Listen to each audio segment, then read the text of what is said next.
Welcome to AI Stream News. Watch streaming news now. External Affairs Minister S. Jaishankar recently spoke about the India-China standoff, describing the deployment of forces at the line of actual control, LAC, as abnormal.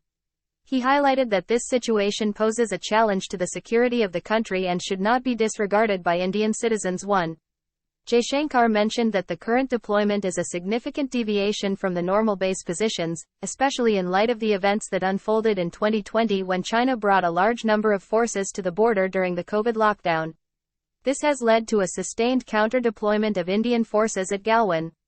He also addressed the economic implications, questioning the wisdom of Indian businesses' heavy reliance on Chinese imports and the potential risks associated with such dependence.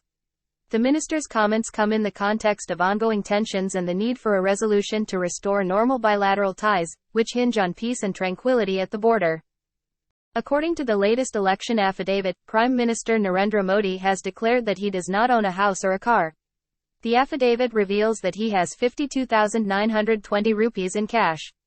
His total assets are worth 3.02 crore rupees, which includes 2.85 crore rupees in fixed deposits and 9.12 lakh rupees in national savings certificates too. This information was disclosed as part of the nomination process for the upcoming Lok Sabha elections, where PM Modi is a candidate from the Varanasi constituency. The details of his investments reflect a preference for traditional savings and investment instruments. The Supreme Court has agreed to hear a plea for the formation of a special investigation team, SIT, to evaluate the authenticity of a sting operation video related to allegations of rape and sexual assault in West Bengal's Sandeshkhali 1. The plea, which was urgently mentioned before a bench of justices, seeks to intervene in an ongoing petition filed by the West Bengal government against a Calcutta High Court order for a CBI investigation into related accusations of rape and land grabbing in the area. The video in question allegedly reveals that accusations against Trinamool Congress (TMC) leaders were fabricated, and implicates BJP leader Suvendu Adhikari for orchestrating a plot to tarnish the reputation of TMC leaders. The application for the SIT probe emphasizes the need for an independent investigation to verify the facts and illuminate the political exploitation of the issue as alleged in the video. The Supreme Court's decision to consider the plea highlights the significance of the matter and the need for a thorough and impartial investigation to ascertain the truth behind the allegations made in the sting video. The Chief Justice of India, CJI, is set to decide on the listing of a plea that seeks a special investigation team, SIT, probe into the alleged electoral bond scandal. The plea, filed by two NGOs, argues that the scam, which allegedly involves crores of rupees, can only be unraveled through an independent investigation by the SIT under the supervision of the Supreme Court. The petition has also called for an investigation into the source of funding of shell companies and loss-making companies that have contributed to various political parties through electoral bonds. The Supreme Court bench, comprising Justices Sanjeev Khanna and Dipankar Datta, has taken note of the submissions and stated that the plea needs to be listed for hearing at the earliest 3. The decision by the CJI is awaited on this significant matter. The National Security Guard, NSG, of India is conducting joint counter-terror mock drills with the U.S. Special Operations Forces, SOF. This collaboration is taking place at multiple locations in Kolkata, aiming to enhance interoperability and coordination between the two special forces. The exercise, named Tarkash, started on April 22 at the Kolkata hub of NSG and is set to conclude on May 15. It's a 3-week intensive training program that includes mock drills in urban counter-terrorism scenarios. The drills cover a wide range of operations such as close-quarter battle, building intervention, hostage rescue, surveillance, long-range sniping, and planning complex operations involving multiple targets in different locations. The primary goal of Tarkash is to build a functional relationship and improve interoperability in conducting coordinated counter-terror operations, especially in urban settings. It also serves to strengthen bilateral cooperation between India and the U.S. in combating terrorism. This year's edition of Tarkash is particularly significant given the security challenges faced globally. It follows the previous edition, which was conducted in Chennai in January 2023. The NSG and USSOF regularly engage in exchanges to build mutual counterterrorism capacity and share best practices, tactics, techniques, and procedures. Russian President Vladimir Putin is scheduled to visit China on May 16 to 17 to hold discussions with Chinese President Xi Jinping. The talks are expected to cover a range of topics, including the ongoing conflict in Ukraine and energy cooperation. This visit is significant as it marks Putin's first foreign trip since his fifth-term inauguration and underscores the deepening, no-limits, partnership between Russia and China. The visit comes at a time when both countries are facing increased scrutiny from Western nations. China has provided political support to Russia in the conflict in Ukraine and continues to be a major market for Russian energy supplies, despite not exporting weaponry.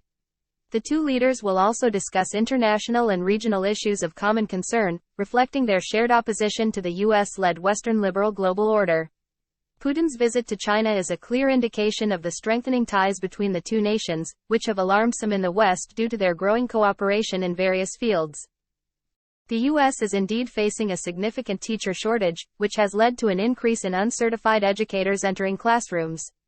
The pandemic exacerbated the situation, with an estimated 730,000 local public education jobs lost from February to May 20,201. However, thanks to the American Rescue Plan, there has been progress in addressing these shortages, with more people now working in public schools than before the pandemic. The shortage varies by state, with some states employing a considerable number of underqualified educators. For instance, research suggests that U.S. schools currently employ at least 163,650 underqualified teachers. Recent reports have highlighted concerns from former Pentagon officials regarding the state of U.S. jamming technology. They warn that the U.S. may be lagging behind Russia in electronic warfare capabilities, particularly in the ability to remotely neutralize enemy weapons using jamming technology. This assessment comes in light of the ongoing conflict in Ukraine, where electronic warfare has played a significant role. The U.S. is reportedly studying the conflict closely to understand how to improve its electronic warfare systems. Meanwhile, advancements are being made, such as the announcement of the first L5 direct GNSS receiver technology by One NAV, which is capable of directly acquiring and tracking L5 band signals, potentially countering some of the jamming attacks. It's important to note that the landscape of electronic warfare is constantly evolving, with both technological advancements and strategic applications shaping the capabilities of nations. The U.S. military is aware of these challenges and is actively working on developing new systems and technologies to enhance its electronic warfare and GPS jamming countermeasures. Indeed, there have been reports of radio blackouts in various parts of the world, which are attributed to the effects of a large sunspot, designated AR3664, and its magnetic connection with Earth. These blackouts are a result of polar cap absorption, where protons accelerated by solar flares ionize the atmosphere and interfere with the transmission of shortwave radio signals. The sunspot AR3664 has moved towards the Sun's western limb, which is magnetically connected to Earth, raising concerns among space weather experts due to its potential to cause significant disturbances. The ongoing radio blackouts have been observed across regions where shortwave radio signals below 20 MHz are being almost completely absorbed. Space weather agencies are closely monitoring the situation for any further solar flares and coronal mass ejections, CMEs, from AR3664, as these could trigger geomagnetic storms that may disrupt satellite operations, power grids, and other critical infrastructure on Earth. It's a reminder of the powerful impact our sun can have on our planet's technological systems. SpaceX's Starship is gearing up for its fourth test flight, which is expected to take place in the next 3 to 5 weeks. The latest Super Heavy booster has successfully completed a static fire test on April 5, 2024, as part of the preparations for this upcoming mission. Elon Musk has stated that the objective for this flight is for the ship to endure maximum heating during re-entry, or at least to surpass the performance of the last test. However, Ship 31, one of the Starship prototypes, encountered an issue during cryogenic proof testing at the Massey test site. This test is designed to verify the structural integrity of the spacecraft under extreme conditions. Despite this glitch, SpaceX has several other Starship vehicles in various stages of production and testing, which shows the company's commitment to advancing its reusable launch vehicle system.